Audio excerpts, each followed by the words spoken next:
నిర్గమాకాండం 33వ అధ్యాయం 15వ వచనం. మోసే నీ సన్నిధి రాని ఎడల ఇక్కడ నుండి మమ్మను తోడుకొని పోకము. 18వ వచనం. అతడు దయచేసి నీ మహిమను నాకు చూపుమనగా చదవబడిన లేఖన భాగాన్ని దేవుడు మన ఆత్మల కొరకే తాను దీవించి ఆశీర్వదించుగాక. చిన్న ప్రార్థన చేసుకుందాం. ప్రార్థన చేసేటప్పుడు లేచిపోవద్దని, మళ్ళా లేచిపోయే అలవాటు మనకుంది కాబట్టి సో కూర్చొని కాసేపులో ఆయన ప్రార్థన చేస్తున్నారు. సర్దుకునే వాళ్ళు సర్దుకుందామని ఉంటుంది కాబట్టి చిన్న ప్రార్థన చేసుకుందాం, వర్తమానం వేద్దాం. ఒకవేళ మీరు లెగిసిపోతే మీ పేరు ఏటి పిలుస్తా కన్ను తెరిసి, అందువల్ల జాగ్రత్తగా ఉందాం. ప్రార్థన. పరిశుద్ధమైన తండ్రి, మీకు స్తోత్రాలు. మీ దాసుని ద్వారా మంచి వర్తమానం ఇచ్చినందుకు వందనాలు. ఈ ముగింపు సందేశం బిగింపుగా దయచేయండి, జీవము దయచేయండి.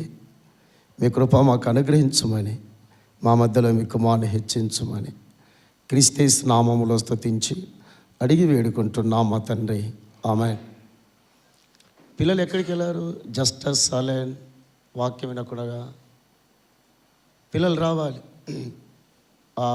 మిగతా పిల్లలు కూడా బయట కూర్చున్నారు. పిల్లలు జోయల్, జెన్నీ వాక్యం వినాలి. పిల్లలు ఎక్కడెక్కడ తిరుగుతున్నారు. రండి అన్న, చిన్నపిల్లలు మీకేం బయట పని, రండి. పిల్లలు వెనక కుర్చీలో కూర్చున్నారు. తల్లిదండ్రులు తరమండి మీ పిల్లలు మేము అక్కడ నుండి.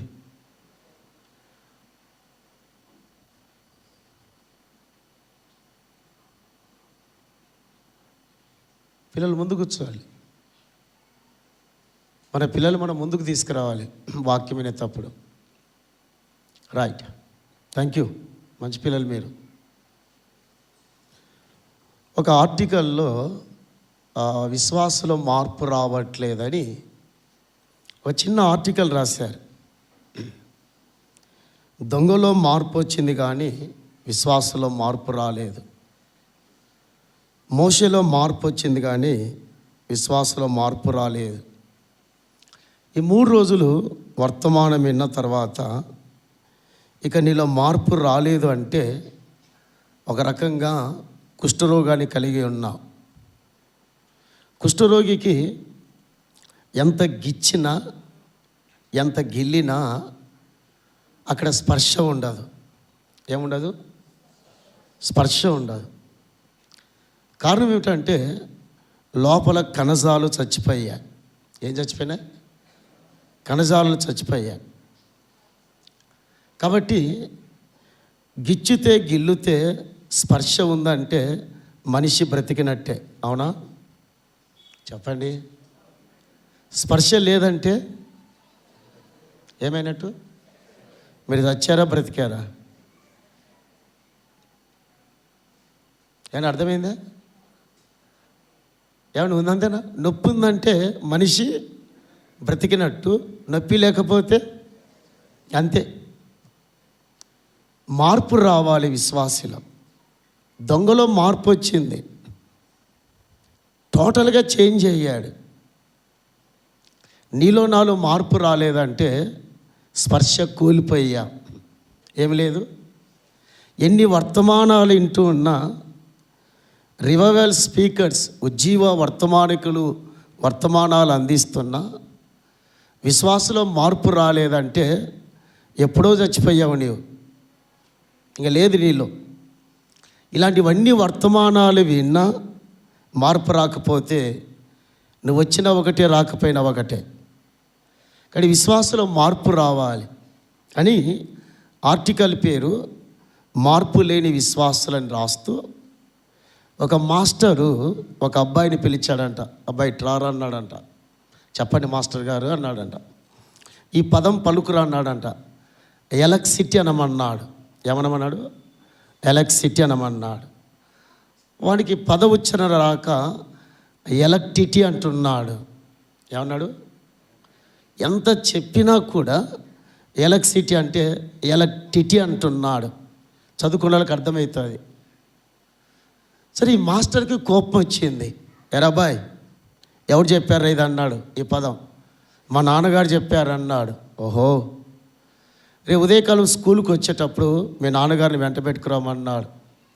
వాళ్ళ నాన్నగారు వచ్చారు, ముందు నిలబడ్డారు ఇద్దరు. ఏమండి, మీ అబ్బాయి ఎలక్ట్రిసిటీ అనమంటే ఎలక్ట్రిటీ అంటాడు. ఈ పదం ఎవరు నేర్పారంటే మా నాన్నగారు నేర్పారు అని మీ మీద నేరం మోపారంటే వాస్తవమే సార్, నేను కూడా మీలాగే నేర్పాను, కానీ వీని కెపాసిటీ అంతే అన్నాడు. ఏమంట? వీని కెపాసిటీ అంట. ఈ పదం ఎవరు నేర్పారంటే మా ఆవిడ నేర్పింది అన్నాడంట. ఓహో, సరే ముగ్గురు రేపు రండి అన్నాడు. వాళ్ళ అబ్బాయి వచ్చాడు, ఆయన గారు వచ్చారు, వాళ్ళ ఆవిడ నిలబడింది. ఏమ్మా, మీ ఓడేమో ఎలక్ట్రిటీ అన్నాడు, మీ సారు కెపాసిటీ అన్నాడు. ఈ పదం ఎవరు నేర్పారంటే మా ఆవిడ నేర్పింది సార్ అంటున్నారు. ఎందుకు ఇలాగ వీళ్ళని చెడగొట్టావంటే, సార్ నేను మీలాగా పాఠాలు చెప్పాను మా అబ్బాయికి, మా సారు గారికి, కానీ సంవత్సరాలు చెప్పినా కూడా వీళ్ళు మారలేదు సార్ అన్నారు. ఇక మార్పు రాదు సార్, ఇక వదిలేయింది వీళ్ళని అన్నది. వెళుతూ ఒక మాట ఇచ్చింది, మాస్టర్ గారు ఒక చిన్న సలహా ఇస్తానన్నది, చెప్పమ్మా అన్నది. మనం విన్న ఈ మాటలు ఎక్కడ పబ్లిసిటీ ఎదు సార్ అన్నది. ఏం చెప్పారు? పబ్లిసిటీ ఏది అన్నది. ఏమ్మా, ఇదేవరు నేర్పారంటే ఆ దేవుడు నేర్పాడు అన్నది ఆమెనే. కానీ విశ్వాసంలో మార్పు రావాలి. దొంగలో మార్పు వచ్చింది, నీలో మార్పు రాలేదు. వర్తమానం విన్న తర్వాత మార్పు రాకపోతే ఇక ఎందుకు ఇక్కడ నుండి మనం వచ్చాం అర్థం చేసుకుందాం. వర్తమానం నాకే నాలో మార్పు రావాలని దేవుడు తరచుగా మాట్లాడుతున్నాడు. మోషేలో మార్పు చూస్తున్నాం. మీ అందరికీ బాగా తెలుసు, మోషే దేవుని దగ్గరికి రాకముందు మోషే నరహంతకుడు. ఎవరు? అవునా కాదా? ఎవరైనా? వాజ్ ద మర్డర్, నరహంతకుడు, మనుషులను చంపేవాడు. దేవుని దగ్గరికి రాకముందు మోషే మిక్కిలి కోపిష్టి. ఎలాంటి వాడు?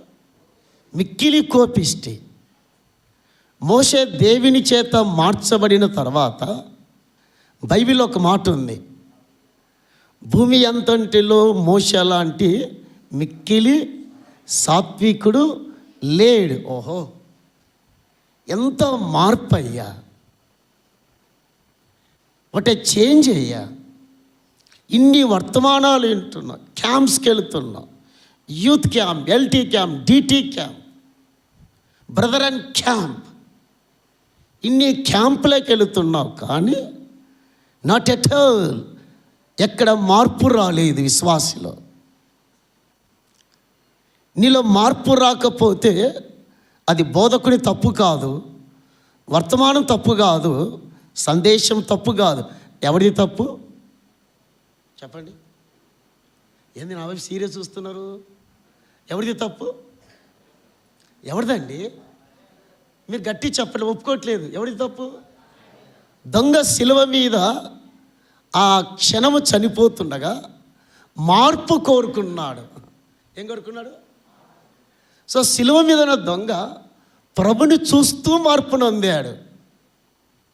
ఎంత ఆశ్చర్యం చూడండి, ఎంత అద్భుతం. సీనాయి కొండ మీద దేవునితో సన్నిహిత సాంగత్యము కలిగి, సన్నిహిత సాంబంధ్యము కోరి దేవుని చూస్తూ మోషే ఎంత మారాడు, ఎంత మార్చాడు. సో మనము కూడా ఈ 3 దినాలు వర్తమానం విన్న తర్వాత, నేను 99 చెప్పట్లేదు, 1% అయినా మారాలి. ఎంత? అట్లీస్ట్ 1% మారాలి. ఇక మార్పు రాలేదంటే ఈక్వల్ టు కుష్ఠరోగి. ఏ కుష్ఠరోగి? ఆత్మీయమైన కుష్ఠరోగి. గిచ్చిన గిల్లిన స్పర్శ లేదు అంటే ఇక మార్పు లేదు. యాకోబు దేవిని చూచిన తర్వాత తన ప్రవర్తనలో మార్పు వచ్చింది. అవునా? ఏమొచ్చింది? సో యాటిట్యూడ్లో మార్పు వచ్చింది. దేవిని చూచిన తర్వాత అన్నాడు, ఇక్కడున్న స్థలం భయంకరమైనది కాబట్టి నేను మిక్కిలి దేవునికి భయపడుచున్నాను. సో యాటిట్యూడ్లో మార్పు వచ్చింది యాకోబులో. సో శిలువ మీద దొంగ కూడా ప్రభుని చూస్తూ తన పరివర్తనలో మార్పు వచ్చింది. అంతవరకు దొంగతనాలు చేశాడు, అంతవరకు నీచంగా జీవించిన వ్యక్తి వెన్ ఈ లుక్స్, ఆయనను చూస్తూ ఉండగా జీవితంలో ఎంత మార్పు అండి, బ్రతుకులో ఎంత మార్పు, ఆలోచనలో ఎంత మార్పు. ఈవెన్ మనం ఎరిగినట్టుగా యెషయా గ్రంథం 6వ అధ్యాయంలో యెషయా ఎవరిని చూస్తున్నాడు? చెప్పండి, మీరు చెప్పండి. ఎవరిని? ప్రభుని చూస్తూ ఉన్నాడు. ఎవరిని? ప్రభుని చూస్తూ ఉండగా తన ప్రవర్తనలో మార్పు వచ్చినప్పుడు ఒక మాట అన్నాడు, అయ్యో చెప్పండి, అయ్యో గట్టి చెప్పండి, నేను అపవిత్రమైన పెదవులు గలవాడు. ఎప్పుడు చెప్పాడు అది? చూచిన తర్వాత, when he saw the glimpse and glory of God, దేవుని మహిమను చూచిన తర్వాత, దేవుని ప్రభావాన్ని చూచిన తర్వాత, అయ్యో తను ఎవరో తనకు అర్థమయ్యింది. నీ ఎవరో నీకు అర్థం కావాలి. అర్థం కాకుండా దేవుని ఆరాధించలేం, అర్థం కాకుండా దేవుని స్తుతించలేం. శిలువ మీద నా దొంగ తనకేమర్థమైంది? చెప్పండి, మీరు విన్న మాటలే కదా. తను తాను అర్థం చేసుకోగలిగాడు. ఏం చేసుకోగలిగాడు? తను తాను అర్థమైంది. ఎవరైనా దొంగ, ఒక పాపి అర్థమైనప్పుడు ఆ యేసుని చూస్తూ ఉండగా మార్పు నొంది ఆయనతో పాటు పరలోకానికి వెళ్ళాడు. ఈ 3 దినాలు వర్తమానాలు వింటున్న నీవు, సందేశాలు వింటున్న నీలో మార్పు కోరుతున్నాడు దేవుడు. అందుకే సందేశాలు, అందుకే వర్తమానాలు. సో మార్పు కోరి మోషే అడుగుతున్న మాటలు 2 అడిగాడు. ఒకటి, నీ సన్నిధి నాతో రాని ఎడల. ఏం రాని ఎడల? ఆయన సన్నిధి కోరుకున్నాడు. 18వ వచనంలో, నీ మహిమ నాకు కావాలి, దై ప్రజెన్స్, దై గ్లోరీ. నీ సన్నిధి, నీ మహిమ తనకు ఎంతో అవసరము, తనకెంతో ప్రాముఖ్యం. సో అందువల్లనే మోషే ఈ అధ్యాయంలో తరచుగా ఏం మాట్లాడుతుందో చూద్దాం. నిర్గమాకాండం 33వ అధ్యాయం, 33వ అధ్యాయం వచనం 11వ వచనం. 33:11. మనుష్యుడు తన స్నేహితునితో మాట్లాడినట్టు యెహోవా మోషేతో ముఖాముఖిగా మాట్లాడాను. తర్వాత 12వ వచనం, మరలా 12. మోషే యెహోవాతో ఇట్లా, నేను చూడుము, ఈ ప్రజలను తోడుకొని పోమని నాతో చెప్పుచున్నావు. 13వ వచనం. కాబట్టి నీ కటాక్షము నా ఎడల కలిగిన ఎడల, నా కటాక్షము నా ఎడల కలుగునట్లుగా దయచేసి నీ మార్గము నాకు తెలుపన్నాడు. ఆయన సన్నిధి కోరుకోకముందు, ఆయన మహిమను చూడకముందు, ప్రభువా నీ మార్గము నాకు తెలుపన్నాడు. ఏం కావాలా? సో షో మీ దై వేస్. ఎందుకో మోషే దేవుని మార్గాలు కోరుకుంటున్నాడు. దేవుని మార్గాలు తనకు అర్థమైతే, దేవుని మార్గాలు తను గ్రహించగలిగితే దేవుని మరి ఎక్కువగా సేవ చేయగలుగుతాడు. దేవా, నీ సేవ చెయ్యాలి అంటే, లేదా నీ పరిచర్య చెయ్యాలంటే, నీ సన్నిధిలో నేను ఉండాలంటే, షో మీ దై వే, నీ మార్గము నాకు చూపించు. మోషేకి అంత అవసరమైతే మోషేకి ఎంత ఆవశ్యకైతే నీకు నాకు ఎంత అవసరం. ఆయన మార్గాలు కావాలి.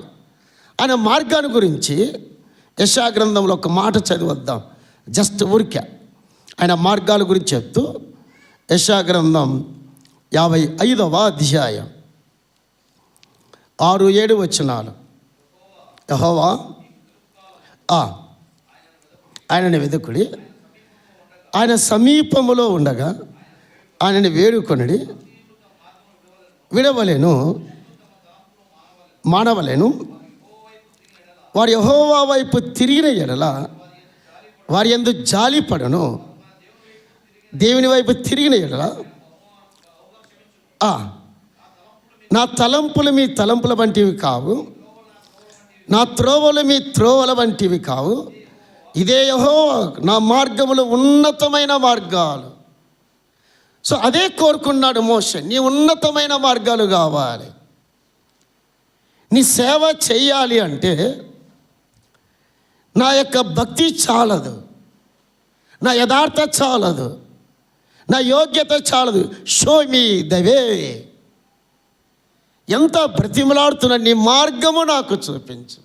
ఈ ప్రజల్ని తీసుకెళ్ళాలి కనాను దేశానికి, కనానులో ప్రవేశపెట్టాలి. యెహోవా నీ మార్గము నాకు చూపించుము. అది మొదటిది. రెండవదిగా 33వ అధ్యాయం మళ్ళా 13వ వచనం 13. కాబట్టి నీ కటాక్షము నా ఎడల కలిగినట్లుగా నీ ఎడల కటాక్షము కలిగినట్లు దయచేసి నీ మార్గము నాకు తెలుపు, అప్పుడు నేను నిన్ను తెలుసుకుందును. రెండవది ఆయన వ్యక్తిత్వాన్ని తెలుసుకోవాలి. Is ways is personality. ఆయన వ్యక్తిత్వాన్ని మోషే తెలుసుకోవాలని ఎక్కువగా ఆశపడుతున్నాడు, ఎక్కువగా తారసపడుతున్నాడు. ప్రభువా నీ వ్యక్తిత్వాన్ని నేను తెలుసుకోవాలి. దేవుని వ్యక్తిత్వము నీకు నాకు ఎంతవరకు తెలుసు? ఆగండి. మనం బోధిస్తున్నా మంచిదే, మనం ప్రసంగిస్తున్నా మంచిదే, కానీ ఈజ్ ఎ పర్సనల్గా మన వ్యక్తిగత జీవితంలో దేవుని వ్యక్తిత్వాన్ని ఎంతవరకు మనం తెలుసుకుంటున్నాం? ఎందుకు దేవుని వ్యక్తిత్వాన్ని కోరాడు మోషే? ఏండి, ఎందుకు దేవుని వ్యక్తిత్వాన్ని అంతగా కోరుకుంటున్నాడు? దేవుని వ్యక్తిత్వము ఎక్కువగా తెలిస్తే దేవునితో సన్నిహితమైన సంబంధం కలిగి ఉంటాం. ఎప్పుడు? ఆయన వ్యక్తిత్వాన్ని తెలుసుకుంటే. దొంగ యేసుక్రీస్తు వ్యక్తిత్వం అర్థమైంది సిలువలో. He understood his personality. దేవుని వ్యక్తిత్వం నీకు నాకు తెలిస్తే దేవునితో అత్యంతమైన అన్యోన్య సహవాసము, దేవునితో సంబంధాలు ఏర్పడతాయి. చాలామందికి దేవుని కుమారుడైన యేసుక్రీస్తు యొక్క వ్యక్తిత్వం తెలియదు. అసలు అర్థం కావట్లేదు మనకు ఆయన వ్యక్తిత్వం. ఆయన పర్సనాలిటీ ఏమిటి అర్థం కావాలి. మోషే 40 ఏళ్ళు ఆయనతో కలిసి ప్రయాణం చేస్తున్నా, తమ్ముడు బయట కలిసి జీవిస్తున్నా, తను ఆశపడింది ఏమిటంటే, యెహోవా దేవా నీ వ్యక్తిత్వం నిన్ను తెలుసుకోవాలని ఆశ నాకుంది. నీ వ్యక్తిత్వాన్ని తెలుసుకొని నీతో లోతైన సహవాసం. ఏ సహవాసం? ఈ డెప్త్ లోతైన సహవాసం. దినదినంబు నీ సన్నిధానంలో లోతైన సహవాసం, లోతైన సంబంధం, లోతైన అనుబంధం నేను కలిగి ఉండాలని మోషే దేవుని కోరుతున్నాడు. మళ్ళీ ఎంతమంది దేవునితో లోతైన సహవాసం ఉంది? పై కాదండి, పైకి కాదు, దేవునితో లోతైన సహవాసం. అందువల్లే లోతైన సహవాసం దేవునితో ఉంటే, జస్ట్ ఒక మాట చదువుకుందాం. దేవునితో సహవాసం ఉంటే, లోతైన అనుబంధం కలిగి ఉంటే కలిగే అనుభవం ఏమిటో అది చాలా రమ్యంగా ఉంటుంది. ఆదికాండం 18వ అధ్యాయం, ఆదికాండం 18వ అధ్యాయం 17వ వచనం. అప్పుడు యెహోవా, నేను చేయబోయే కార్యము అబ్రహామునకు దాచేదనా? Question mark. నాకు అబ్రహాముకి లోతైన సంబంధాలు ఉన్నాయి, లోతైన బంధాలు ఉన్నాయి, లోతైన అనుభవాలు నాకున్నాయి, లోతైన అనుభవాలు. అందువల్లనే మనం విన్నాం వర్గీసారి ద్వారా, పేతురు నీ దోణెను ఏమన్నాడు, లోతులోనికి నడిపించు. బట్ ఇంటిమేస్ ఫెలోషిప్, లోతులోనికి నడిపించు. లోతైన బంధంలోకి వెళ్ళాలి, లోతైన అనుభవంలోకి వెళ్ళాలి, లోతైన సహవాసం ఉందా దేవునితో? విశ్వాసులకు పైకి సహవాసం, పైకి బంధాలు, పైకి దేవుని ప్రేమ, కానీ లోతైన సహవాసం, లోతైన బంధం. నీ వ్యక్తిత్వాన్ని నాకు తెలియజేయి, తద్వారా నీతో లోతైన సంబంధం, వ్యక్తిగత సన్నిహితమైన సాంగత్యం కలిగి నిన్ను ఆరాధిస్తాను, నిన్ను సేవించగలుగుతాను, నీతో నడవగలుగుతాను.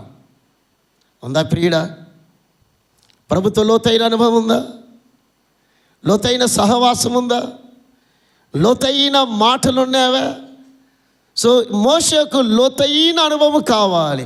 అందువల్లే నేను నిన్ను తెలుసుకోవాలి. ఏమన్నాడు? నేను నిన్ను తెలుసుకోవాలి. ఎవరిని తెలుసుకోవాలి? ఎవరిని తెలుసుకోవాలంటున్నాడు? ఎక్కడ అడిగాడు ఇది? సీనాయి కొండ మీద ఏమడుగుతున్నాడు? నీ వ్యక్తిత్వాన్ని తెలుసుకోవాలి. నీ వ్యక్తిత్వం, యువర్ పర్సనాలిటీ. సో ఆయన వ్యక్తిత్వం అర్థమైతే దొంగ ఆ లోతైన సహవాసానికి వెళ్ళాడు, లోతులో డెప్త్కి వెళ్ళాడు. ఒక భక్తుడు అన్నాడు, మనం లోతుగా వెళితే దేవునితో ఇంటిమేసి ఏర్పడుతుందంట. ఏర్పడుతుంది? అన్యోన్యత ఏర్పడుతుంది. దేవునితో అన్యోన్యత ఏర్పడితే దేవునికి మన మధ్యలో దాపరికాలు ఉండవు. ఏముండవు? ఎప్పుడు? లోతుగా వెళ్ళినప్పుడే, ఆ అనుభవంలోనికి వెళ్ళినప్పుడే. కాబట్టి ఒకటి మార్గం చూపమన్నాడు, రెండవది నీ వ్యక్తిత్వాన్ని చూపమన్నాడు, మూడవదిగా నిర్గమాకాండం 33వ అధ్యాయం వచనం 15వ వచనం. మోషే, నీ సన్నిధి రాని ఎడల ఇక్కడ నుండి మమ్మను తోడుకొని పోకుము. ఏం కొడుతున్నాడు? నీ సన్నిధి రాని ఎడల, నీ మార్గము నాకు చూపించు, నీ వ్యక్తిత్వాన్ని చూపించు. నీ సన్నిధి రాని ఎడల, వాట్ యు మీన్? ఒకటి, దేవుని సేవించడానికి కోరాడు, రెండవది దేవునితో సహవాసం, మూడవది నీ సన్నిధి రాని ఎడల. దట్ వుడ్ మీన్ నేను నీతో నడవాలంటే నీ సన్నిధి నాతో ఉండాలి. అనుదినము దినదినము నీతో నడవాలి నేను.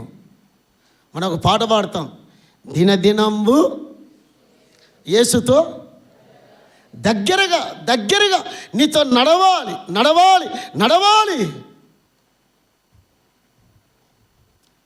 నీతో నడవాలి అంటే, తమ్ముడు బైబిల్ పట్టుకొని చేత బయట ఉన్నోళ్ళు, తిరణాల కాదు ఇది. తిరణాలు ఏముంటుంది? చేతుల బైబిల్ ఉండవు. తిరణాలది. ఇదేంటిది? ఇది తిరణాల కాదు. కాబట్టి ఆయన సన్నిధి మనతో ఉంటే ఆయన మార్గము గుండా ప్రయాణం చేస్తాం. ఇక నాలుగవదిగా నిర్గమాకాండం 33వ అధ్యాయం 18వ వచనం. అతడు దయచేసి నీ మహిమను నాకు చూపుమనగా. ఏమన్నాడు? ఏం కోరాడు? ఎందుకు దేవుని మహిమ కావాలి? దేవుని మహిమను చూచే కొలది, దేవుని మహిమ అర్థమయ్యే కొలది మోషే లోతుగా దేవుని ఆరాధించాలా. ఆయన మహిమను చూడాలని ఎంత ఇష్టపడుతున్నాడు, ఆయన మహిమను చూడాలని ఎంత కోరుతున్నాడు. ప్రభువా, నీ మహిమ కావాలి, నేను నిన్ను లోతుగా ఆరాధించాలంటే, నీతో లోతుగా మాట్లాడాలంటే, నీతో లోతుగా కలిసి ప్రయాణం చేయాలంటే, లోతుగా నీ వ్యక్తిత్వాన్ని తెలుసుకోవాలంటే నీ మహిమను చూపించు. నీ మహిమ కావాలి. ఎంత ముచ్చటండి దేవునితో. దేవుని ఎదుట తన కోరిక, శిలువ మీద ఉన్న కోరిక, దొంగ కోరిక. యేసు, నీ రాజ్యం వచ్చినప్పుడు నన్ను జ్ఞాపకము చేసుకో. Remember me when thy kingdom would come. నీ సన్నిధి, నీ మహిమ, నీ మార్గం, నీ వ్యక్తిత్వం నాకు కావాలి, నాకు కావాలి. అట్ ద సేమ్ టైం ఫిలిప్పీలకు రాసిన పత్రిక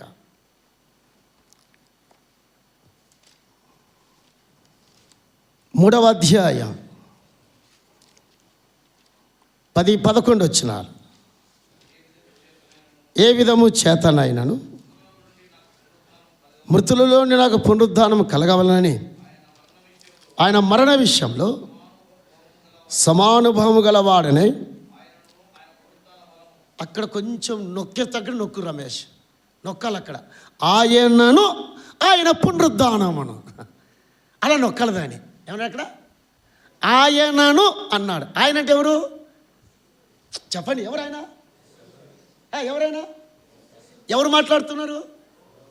ఎవరండి? పౌలు మాట. ఆల్రెడీ ఎక్స్పీరియన్స్ మ్యాన్, అనుభవం కలిగిన వ్యక్తి. కానీ మీకు అర్థమైందా? ఏముంది ఆయనకు? అనుభవం ఉంది ఆయనకు. ఎవరికి? కానీ జైల్లో నుండి రాస్తున్నాడు ఈ మాట. ఏమని రాస్తున్నాడు? ఆయనను, ఈజ్ పర్సనాలిటీ, ఆయన వ్యక్తిత్వాన్ని తెలుసుకోవాలి, ఆయన గుణలక్షణాలు తెలుసుకోవాలి, ఆయన గుణలక్షణాలు నేర్చుకోవాలి. ఆయనను, రెండవది ఆయన పునరుద్ధానము, the power of his resurrection. ఎక్కడి నుండి కోరిక చెప్పండి? ఎక్కడి నుండి? అరే బాబా, ఎక్కడి నుండి? మీరు ఎక్కడో అక్కడ చూడ. అమ్మ ఇటు చూడండి, అమ్మ చూడండి. నేను చెప్పా కదా, గిచ్చితే ఏముండాలా? స్పర్శ లేదంటే ఏమైనట్టుగా? స్పర్శ ఉందా? అదే అరే చెప్పండి, ఉందా లేదా? ఉందా? చెప్పండి, ఉందా? ఉంటే ఏమైనట్టుగా? అందరు సీరియస్ చూస్తున్నారు, కొట్టేటట్టున్నారు మీరు. స్పర్శ ఉంది కదా, ఉంటే బ్రతికినట్టు, లేదంటే అది మీ ఇష్టం. అది ఆయనను, రెండవది ఆయన పునరుద్ధానమును తెలుసుకునేవాళ్ళని, to know him and his resurrection. సీనాయి కొండ మీద ఆయన వ్యక్తిత్వాన్ని తెలుసుకోవాలి. జైల్లో ఉన్న వ్యక్తి సదుపాయాలు లేకపోయినా, సౌకర్యాలు లేకపోయినా, సరైన అవసరతలు లేకపోయినా ఆయనను తెలుసుకోవాలి, ఆయనను ఎరగాలి. అంతేగాని ఈ కూడికలో వచ్చి ఆ యొక్క ఇట్ట, ఆ బ్రదర్, ఇది కాదు. ఇక్కడ ఎవరి గురించి నేర్చుకోవడానికి వచ్చావు? ఆయనను, ఆయన యొక్క పునరుద్ధానాన్ని, నో హిమ్, నో హిమ్. తెలుసుకున్నావా? ఎరిగిన్నావా? ఎన్ని సంవత్సరాలు అయ్యింది? దొంగ క్లైమాక్స్, ముగింపు ఎంత బాగుంది. నీ ముగింపు బాగుండాలి, నీ క్లైమాక్స్ బాగుండాలి. ఒకని ఆరంభము కంటే ఒకని ముగింపు బాగుండాలి. నీలో కోపం అయ్యిందా? అసూయ అయ్యిందా? ద్వేషం అయ్యిందా? ఆయనను తెలుసుకుంటే ఎలా మారుతావు నీవు? చూద్దాం. మోషే ఇంకొక మాట అన్నాడు మోషేను గురించి. 5వదిగా నిర్గమాకాండం 33వ అధ్యాయం 11వ వచనం. మనుష్యుడు తన స్నేహితునితో మాట్లాడినట్టు యెహోవా మోషేతో ముఖాముఖిగా మాట్లాడిన. ఓహో, ఎంత మంచి మాట అండి. ఏముంది అక్కడ? మనుషునితో మాట్లాడినట్టు యెహోవా మోషేతో ముఖాముఖిగా మాట్లాడాను. దేవునికి మోషకు మధ్యలో ఒక కమ్యూనియన్, మంచి సంబంధం కలిగి ఉన్నాడు. ఈ సంబంధం మోషే ఎంతకాలం కాపాడుకున్నాడు? వినండి బాగా. ఇక్కడ మాట, దేవునితో ముఖాముఖిగా మాట్లాడుతున్నాడు. ఎవరు? నేను ఒక మాట అడుగుతాను, మనం ఏ రోజైనా ఈ అనుభవం మనకుందా? దేవునితో ముఖాముఖిగా మాట్లాడు. కొన్ని గంటలు మాట్లాడుతున్నాడు మోషే దేవుని సన్నిధానంలో. ఎవరితో? దేవునితో ముఖాముఖి కొన్ని గంటలు దేవునితో ముచ్చట్లు పెడుతున్నాడు. సుమా, ముసలమ్మ ముచ్చట్లు కాదు. ఏ ముచ్చట్లు కాదు? మన ఇళ్ళలో ఏ ముచ్చట్లుంటాయి? చెప్పండి, ఏ ముచ్చట్లుంటాయి? ఏ ముచ్చట్లు? ఏంటి సీరియస్గా కొడతారా? ఏ ముచ్చట్లు? దేవుని ముచ్చట్లు. ఎక్కడ? సీనాయి కొండ మీద ముఖాముఖిగా ఎంతకాలం కాపాడుకున్నాడు మోషే? ద్వితీయోపదేశ కాండం 34వ అధ్యాయం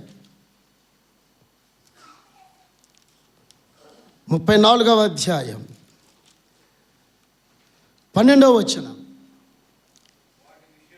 వాటి విషయంలోను ఆ బాహు విషయంలోను మోషే ఇశ్రాయేలు జనులందరి కనుల ఎదుట కలగజేసిన మహాభయంకర కార్య విషయంలోను యెహోవాను ముఖాముఖిగా ఎరిగిన మోషే వంటి ఇంకొక ప్రవక్త ఇశ్రాయేలీలలో ఇక రాలేదు.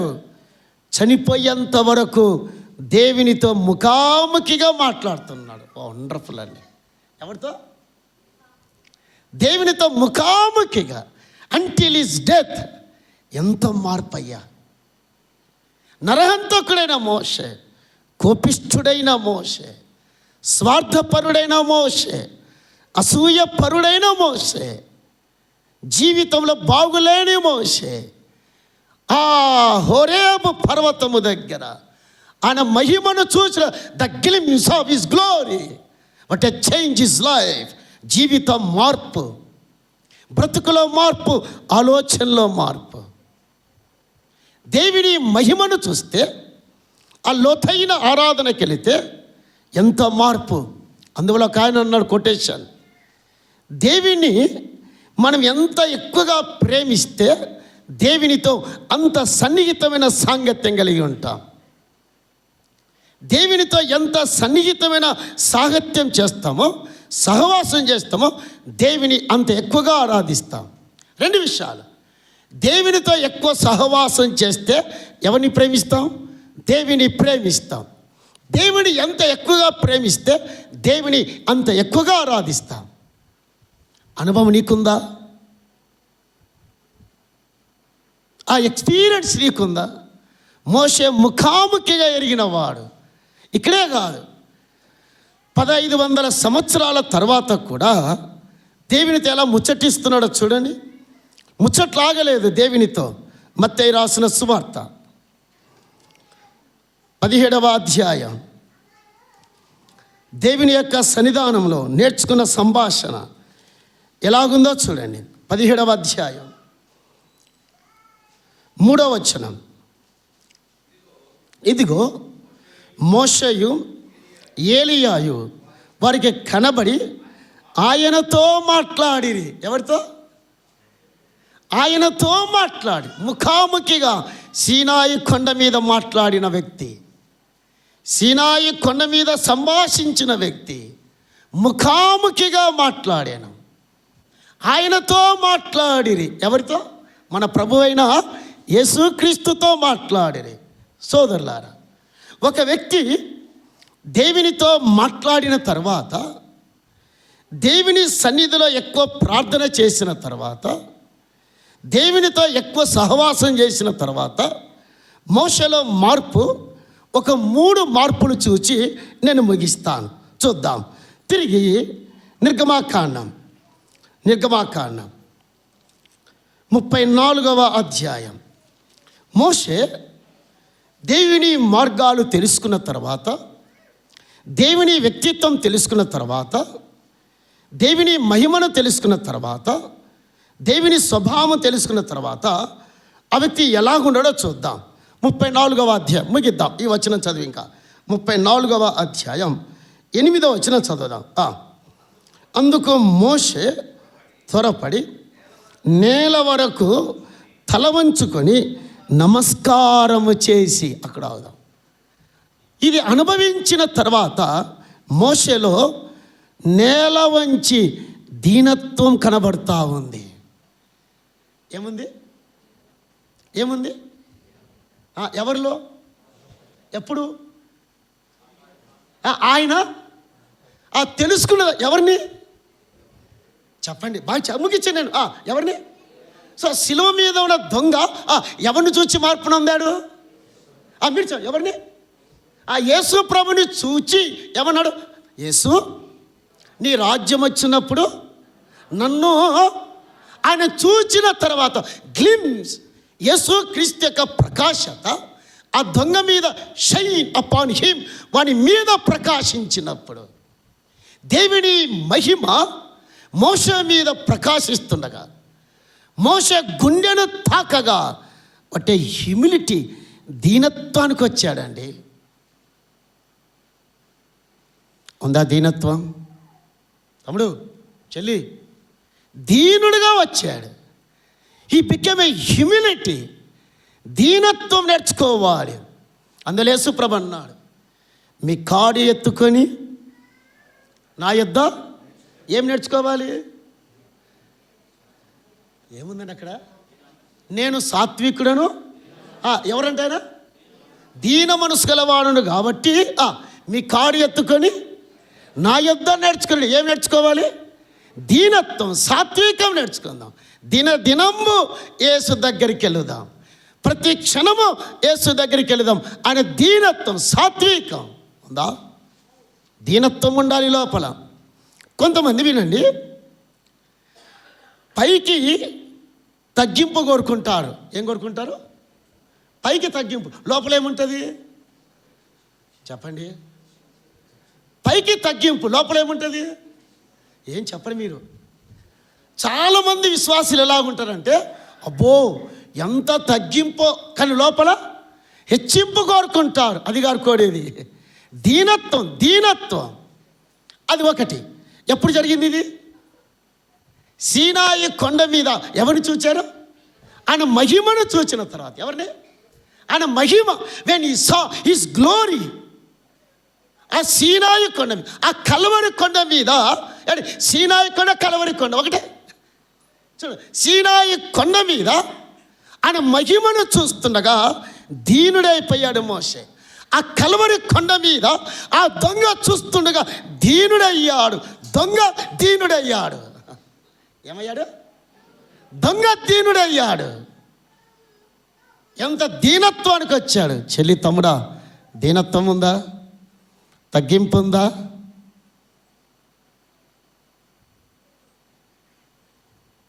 ఒకసారి ఒక అబ్బాయి ట్రాక్ ఇవ్వడానికి వెళ్ళాడు ఒక ఇంటికి. అమ్మాయి ఊరేసుకుంటుంది. తలుపు తట్టాడు. అమ్మాయి ఊరేసుకున్న సందర్భం అది. ఈ అమ్మాయి చీకాకుబడి జస్ట్ ఎవరో వెళుదామని తలుపు తీసింది. అబ్బాయి, అక్క, దేవుడు ఈ పత్రిక నీకు ఇమ్మన్నాడు అన్నాడు. ఆ పత్రిక తీసుకొని ఆ పత్రిక గుప్పెట్లు ఇలా పెట్టి బాబుని ఇలా గుద్దింది. పండ్లో నుండి రక్తం కారింది. అబ్బాయి అన్నాడు, అక్క థ్యాంక్స్ అక్క, ఈ పత్రిక చదవక్క. రక్తం కారుతూ ఉంది. అక్క ఈ పత్రిక చదువు. దీనుడు, 12 ఏళ్ళ అబ్బాయి, ఎంత దీనత్వం నేర్పించానయ్యా. రెండవది అక్కడే మళ్ళా 34వ అధ్యాయం 8వ వచనం. 34:8 మోషే త్వరపడి నేల వరకు తల వంచి ఆరాధన చేస్తున్నాడు, దీనత్వాన్ని నేర్చుకున్నాడు.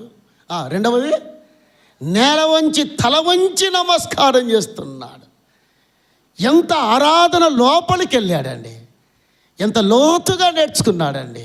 ఇక చివరిగా 34వ అధ్యాయం 29వ వచనం. మోషే సీనాయి కొండ దిగుచుండగా శాసనము గల 2 పలకలు మోషే చేతిలో ఉండెను. అతడు ఆ కొండ దిగుచుండగా ఆయన అతనితో మాట్లాడుచున్నప్పుడు తన ముఖ చర్మము ప్రకాశించిన సంగతి మోషేకు తెలిసి ఉండలేదు. ముఖం ఎలాగుంది? వినండి, ముగిస్తేస్తాను. మోషే ఎక్కడి నుండి వస్తున్నాడు? అందరూ ఎక్కడి నుండి? ఆ సీనాయి కొండ మీద నుండి ఎక్కడికి వస్తున్నాడు? ప్రజల దగ్గరికి వస్తున్నాడు. వినండి, దేవుని సన్నిధి నుండి దిగి వస్తున్నాడు. ముఖం ఎలాగుంది? మీరు ఇక్కడ నుండి ఎక్కడికి వెళ్తున్నారు? ఇప్పుడు ఎక్కడికి వెళ్తున్నారు? చెప్పండి, గట్టిగా చెప్పండి. ఎక్కడికి వెళ్తున్నారు? మీ ముఖాలు ఎలా ఉండాలా? సీరియస్గా ఉన్నవేంది? సీరియస్గా ఉన్నారు మీరు? మీ ముఖాలు ఎలాగుండాలా? మీరు కొట్టే రకంగా ఉన్నట్టున్నారు. చెప్పండి, ఇక్కడ ఎలాగున్నాడు? ఎలాగున్నాడు? మీరు చెప్పండి, ఎలాగున్నాడు? ముఖము ఏంటి? సో వినండి, సీనాయి కొండ, సిలువ కొండ 2. సో అపోస్తుల కార్యం 6వ అధ్యాయంలో వాడు స్టెఫెను తేరి చూడగా ఎలా కనపడాడు? చెప్పండి. అతని ముఖము ఏ ముఖం ఉంది? దేవదూతల ముఖం వల్ల అతని ముఖము ప్రకాశించుచుండెను. సిలువ కొండ మీద ఆయన ముఖ ప్రకాశత, సీనాయి కొండ మీద ఆయన ముఖ ప్రకాశత, సన్నిధి సభ దగ్గర స్టెఫెను ప్రకాశత. ఆయన సన్నిధి మనతో ఉంటే, ఆయన సన్నిధి మనం అనుభవిస్తే, ఆయన సన్నిధిని మనతో కూడా తీసుకువెళితే, మీరు ఇంటికి వెళుతుండగా మీ ముఖం మీద ఏం కనపడాలి? ఏముండాలా? చెప్పండి, అందరూ చెప్పి ముగిద్దాం. ఏముండాలా? మీ ముఖాల మీద ఏముంది? చెప్పండి తమ్ముడు, ఏముంది? మీరు చెప్పండి, ఏముంది మీ ముఖాల మీద? నా ముఖం మీద ఏముంది? చెప్పండి. మీరు భక్సింగ్ గారి ముఖం చూసారా? చాలా గ్లో ఉంటుంది. ఆయన ముఖాన్ని చూస్తే ప్రకాశత కనబడుతుంది. ఒక సేవకుని ముఖం, ఒక విశ్వాసి ముఖం. ఆయన సన్నిధి అనుభవించాడు అంటే చేతిలో ఏమున్నాయన? చేతిలో తమ్ముడు ముగిద్దాం. ఏమున్నా? 2 పలకలు. మొదటిసారి వచ్చినప్పుడు పలకలు ఏం చేశాడు? తమ్ముడు ఏం చేశాడు? పగులో కొట్టాడు. ఇప్పుడేమైంది? మారిన మనసి. ఏమన్నాడు? ఎవరు మారారు? మోషే మారాడు, దొంగ మారాడు. సీనాయి కొండ మీద మనిషి మారి పరలోకానికి వెళ్ళిపోయాడు. ఆ సిలువ కొండ మీద దొంగ మారి పరలోకానికి వెళ్ళాడు. ప్రకాశముతో వెళ్ళిపోయారు ఇద్దరు కూడా. ఆయన రాజ్యంలోకి వెళ్ళిపోయారు, ఆయన మహిమలోకి వెళ్ళిపోయారు, ఆయన దేశంలోకి వెళ్ళిపోయారు. వారి జీవితం మార్పు కలిగి, వారి జీవిత బ్రతుకులో మార్పు కలిగి వెళ్ళారు. మార్పు కలిగి వెళుదాం. ఇక్కడ నుండి జీవిత పరివర్తనలో మార్పు కలిగి వెళుదాం. సీనాయి కొండ, సిలువ కొండ పాఠాలు నేర్చుకుంటుండగా 5 పాఠాలు నేర్చుకున్నాం. నీ మార్గములు నాకు చూపించు, నీ వ్యక్తిత్వాన్ని నాకు చూపించు, నీ సన్నిధి నాకు చూపించు, నీ మహిమను నాకు చూపించు. నీ సన్నిధి రాని ఎడల ఇక్కడ నుండి మేము నీ సన్నిధి మాతో రావాలి. ఆయన సన్నిధిని తీసుకెళ్దాం, ఆయన సన్నిధిని అనుభవిద్దాం. దేవుడి అట్టి కృప మనకు అనుగ్రహించును గాక. ప్రార్థన చేసుకుందాం. కళ్ళు మూసుకుందాం.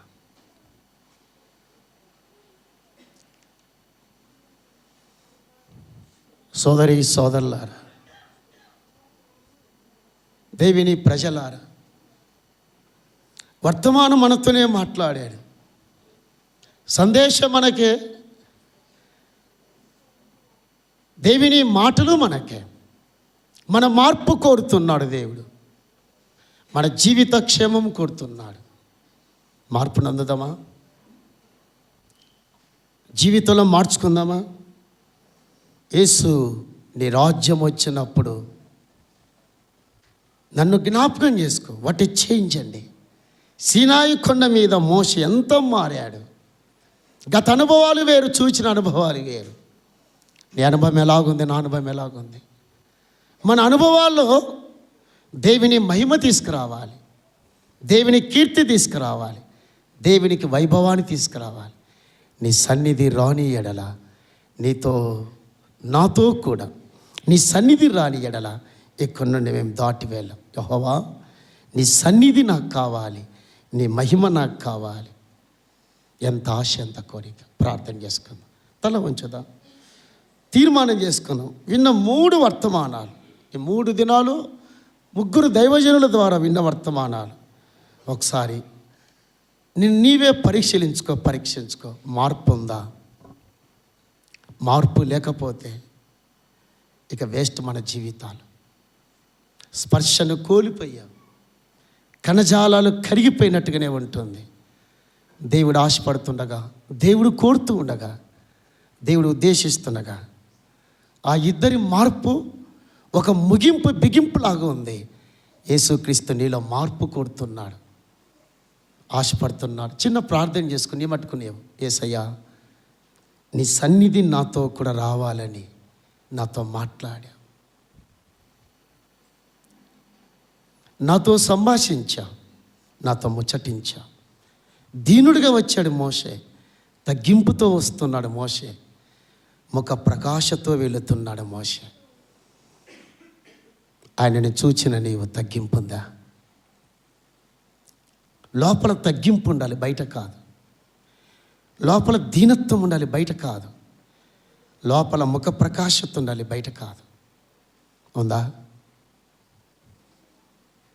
వారి ముగింపు మన ఆత్మీయ పాఠాలు, ఆత్మీయ సందేశాలు. నీ సన్నిధి నాతో కూడా రానయ్యా. ఒక ఆయన పాట పాడాడు, ఐ థింక్ వాళ్ళు పాట పాడితే బాగుంటుందేమో అది.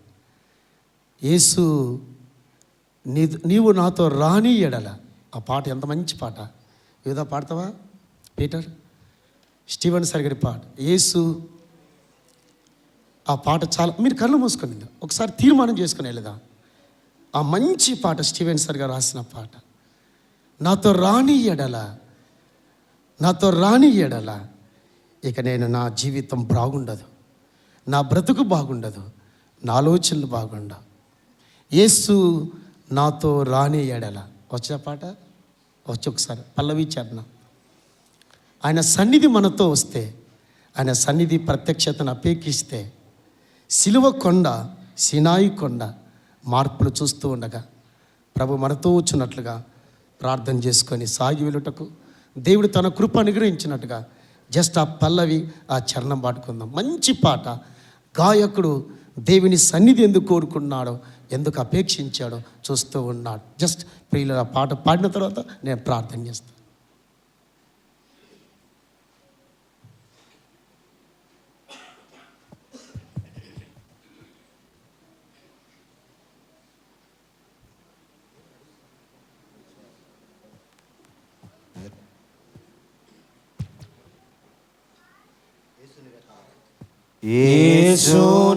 యేసు నీవే కావాలయ్యా,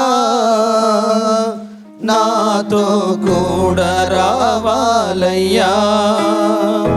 యేసు నీవే కావాలయ్యా, నాతో కూడా రావాలయ్యా. కనుడా నీ దివ్య సన్నిధి నాను ఆదుకొనే నా పెన్నిధి. కనుడా నీ దివ్య సన్నిధి నాను ఆదుకొనే నా పెన్నిధి. నీవే కావాలయ్యా, నాతో రావాలయ్యా. నీవే కావాలయ్యా, యేసు నీవే కావాలయ్యా, నాతో కూడా రావాలయ్యా.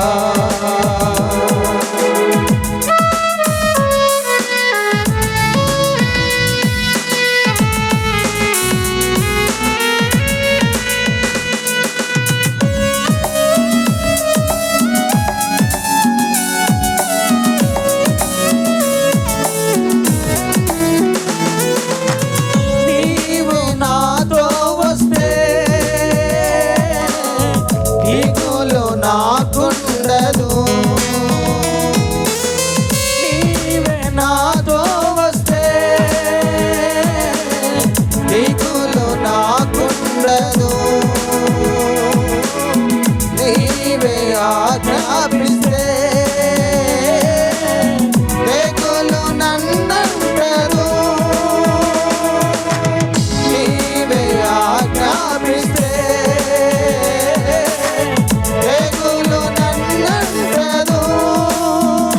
నీవే కావాలయ్యా, నాతో రావాలయ్యా, నీవే కావాలయ్యా, నాతో రావాలయ్యా. యేసు నీవే కావాలయ్యా, నాతో కూడా రావాలయ్యా. యేసు నీవే కావాలయ్యా, నాతో కూడా రావాలయ్యా. కనుడా నీ దివ్య సన్నిధి నన్ను ఆదుకొని నా పెన్నిధి, కనుడా నీ దివ్య సన్నిధి నన్ను ఆదుకొని నా పెన్నిధి. నీవే కావాలయ్యా, నాతో రావాలయ్యా, నీవే కావాలయ్యా, నాతో రావాలయ్యా. యేసు నీవే కావాలయ్యా, నాతో కూడా రావాలయ్యా.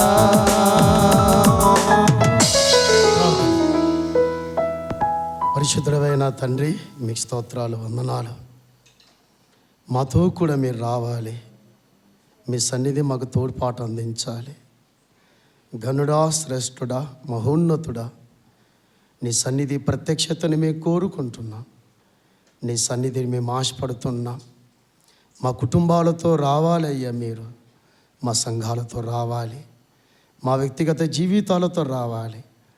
మీ సన్నిధిని ఇక్కడ నుండి తీసుకుని వెళుతుండగా మా ముఖం మీ ప్రకాశత దయచేయండి. మీ ముఖ ప్రకాశత కలిగి మార్పు కలిగిన జీవితాలతో అనేకులకు దీవెనకరంగా, మేము ఆశీర్వాదకరంగా ఉండుటకు నీ కృప దయచేయమని స్థానిక సంఘాన్ని, పెద్దలు, అలాగే బాధ్యత గల వారిని, దైవజనుడైన జూడారాజు గారిని, కుటుంబాన్ని, చేరవచ్చిన పరిశుద్ధులందరినీ ప్రత్యేకంగా ఆశీర్వదించమని యేసుక్రీస్తు నామములో స్తుతించి అడిగి వేడుకుంటున్నామా తండ్రి, ఆమేన్.